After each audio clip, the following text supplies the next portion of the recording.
Maddie Middleton, 8 years old, was riding her scooter when she vanished from her Santa Cruz apartment complex on Sunday afternoon. The following day, her body was discovered in a dumpster at the Tannery Art Center, where she stayed.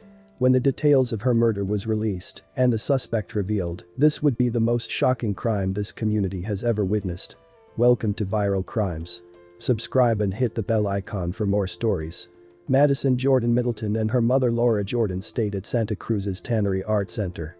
The tenants of the apartments, known as the Lofts, are a tight, laid-back group of artists who looked out for one another and their children.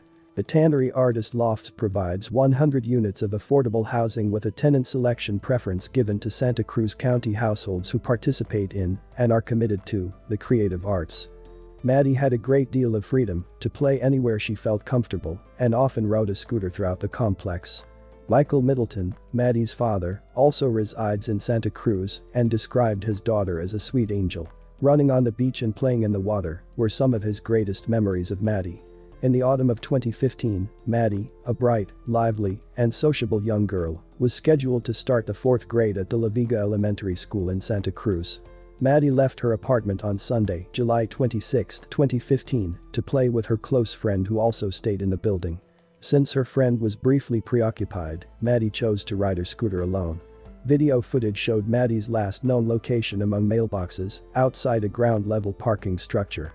However, within an hour it was determined that Maddie had vanished, resulting in a large search around Santa Cruz. A frantic search for an 8-year-old girl. Santa Cruz police are flooding neighborhoods hoping to find any trace of Madyson Middleton. Good afternoon, I'm Maria Medina. Frank is on assignment today. KPIX5's Kit Doe is live at the Search Command Center in Santa Cruz. Kit, are there any leads? Yes, good afternoon. This is the courtyard where little Maddie disappeared here. There's a significant presence of police officers along with volunteers handing out flyers.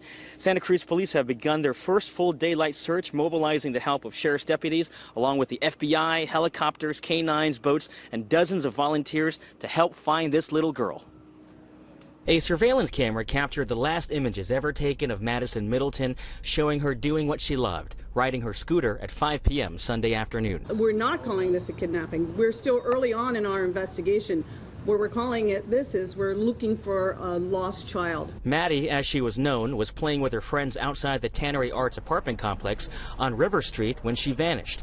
Police say there have been no signs of foul play and do not think she ran away. She's an 8-year-old little girl, so it would be ambitious for her to run away. Search crews with tracking dogs are scouring the dense woods next to the property, an area known for homeless encampments. They've tracked her scent all the way down to the beach 2 miles away. Maddie's parents are not talking on camera, but they are helping in the search, and investigators say they've been fully cooperative. Dozens of other volunteers have gathered at the spot where she was last seen. Emerson Anderson's son plays with Maddie. I don't know, we're all feeling a little helpless at this point. We've been checked all the tents and homeless camps. A lot of us have been up all night. We've gone as far as Paradise Park and scoured these trails through the river in the dark. Joe Mayu says she was outgoing, boisterous, and very vocal. She's a gem. She's the sweetest thing. And this is the impromptu volunteer headquarters where people are queuing up, getting refreshments and flyers to go out and search for little Maddie. So far, no suspects or persons of interest in this. They are very early in the investigation where they're ruling out scenarios and people. On Monday, July 27th, late in the afternoon, Santa Cruz police detectives conducted a more extensive and targeted search of the Tannery Art Center property. As the 24th hour of Madyson's disappearance approached, the police refocused their efforts. The first part of the inquiry focused on locating Madyson and investigating her disappearance. As the clock approached 24 hours, the investigation shifted to a recovery and forensic operation. At around 7:55 p.m., a Santa Cruz police investigator found Madyson Middleton's body at the bottom of a huge recycling bin on the ground level of the condominium. The suspect had taken extraordinary measures to hide her body. Madyson's body was hidden and buried inside the recycling bin in a manner that was not easily evident or obvious. Police detained 15-year-old neighbor, Adrian Gonzalez, who was standing near where Maddie's body was found. They detained and questioned him and later placed him under arrest for the murder of Maddie. When one of the Tannery Art Center's own was arrested for the murder, residents were profoundly stunned. Detectives uncovered evidence linking Adrian Gonzalez to the murder of Maddie Middleton. The evidence consists of Madyson's possessions, witness testimony, and video footage. Investigators say 8-year-old Madyson Middleton was acquainted with the 15-year-old boy and went to his apartment willingly. Investigators say she was killed in the hour between when she was reported missing and when officers first arrived on scene. And it appears that she was lured to the suspect's apartment willingly.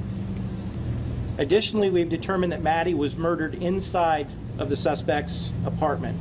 She was then carried downstairs to the recycle bin, where she was concealed within the recycle bin. At 8 p.m. last night, police suddenly herded residents out and pushed everyone onto the street after Maddie's remains were found below the complex and the boy was arrested. Yesterday evening, we saw a distraught woman stomping and screaming in the parking lot of the apartment complex where that arrest took place. Neighbors tell us she's the mother of that teen.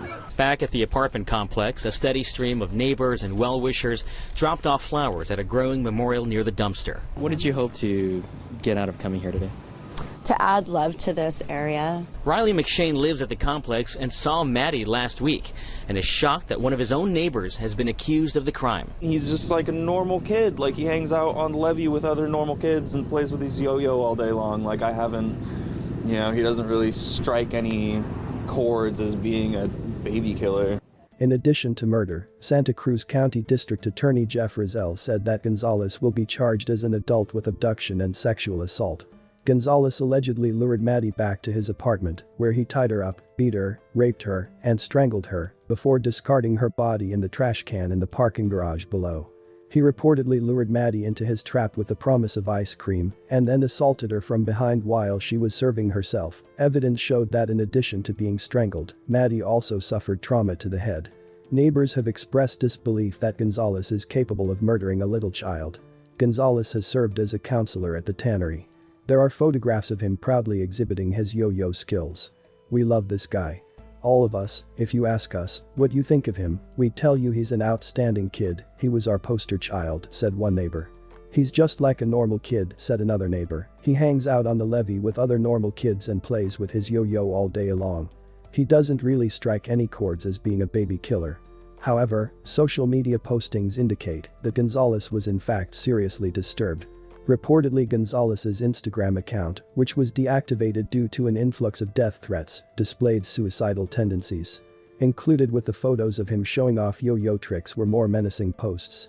Most chilling was a post he made the second day of the search and the day Maddie's body was discovered, which displayed a short black and white clip of hands playing a piano to the tune of Gary Jules' version of Mad World, with the caption that read, "The dreams in which I am dying are the best I ever had."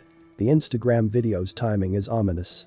While Gonzalez was uploading videos of himself or others playing odes to death on the piano, hundreds of volunteers were frantically searching outside his apartment for evidence of where Maddie could be.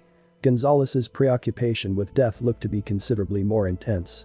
He reportedly disposed of Maddie's body merely 5 minutes prior to her mother, Laura Jordan, contacting police on Sunday evening.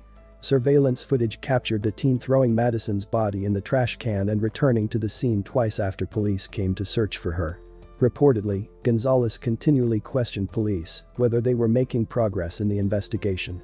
During a court hearing, Adrian A.J. Gonzalez, who pled guilty to all counts linked to the murder of Maddie Middleton in Santa Cruz, received his sentence. Confessed killer Adrian Gonzalez was sentenced today in Santa Cruz for the 2015 murder of 8-year-old Maddie Middleton. Gonzalez will serve out his sentence at the Department of Juvenile Justice until he's 25 years old. That's in 4 years. He will also need to register as a sex offender. Gonzalez changed his plea to guilty earlier this month after a February California Supreme Court ruling said that minors under the age of 16 cannot be tried in adult criminal court. He was 15 years old when he kidnapped, raped, and strangled Maddie Middleton, and his case had been in legal limbo because he is now 21 years old. Adrian A.J. Gonzalez, who pleaded guilty to all charges related to the death of Maddie Middleton in Santa Cruz, was sentenced during a court hearing.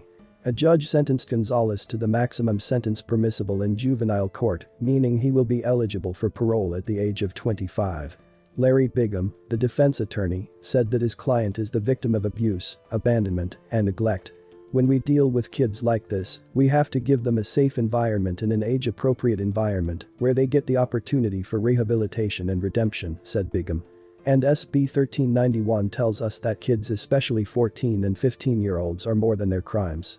Craig Haney, a professor of psychology at the University of California, Santa Cruz, is convinced that Gonzalez will be capable of rehabilitation in the little time he has remaining in the California juvenile justice system. Additionally, he said that Gonzalez had a greater chance of rehabilitation in the juvenile justice system than in an adult jail. Multiple people gathered outside to protest the fact that he was prosecuted as a juvenile. They do not believe that Gonzalez will be capable of rehabilitation and feel that he deserves a longer term. What do you think? Do you think that children under 16 can be rehabilitated, no matter how egregious the crime? Should they be given a second chance at life, since they were very young when they committed the crime? What happened to Maddie was a terrible tragedy. She was just trying to go outside and play on her scooter, and Adrian Gonzalez took advantage of her kind and trusting nature. Maddie never had a chance to live her life. My condolences to her friends and family and all of those affected by this tragedy. Thanks for watching, and I will see you in the next video.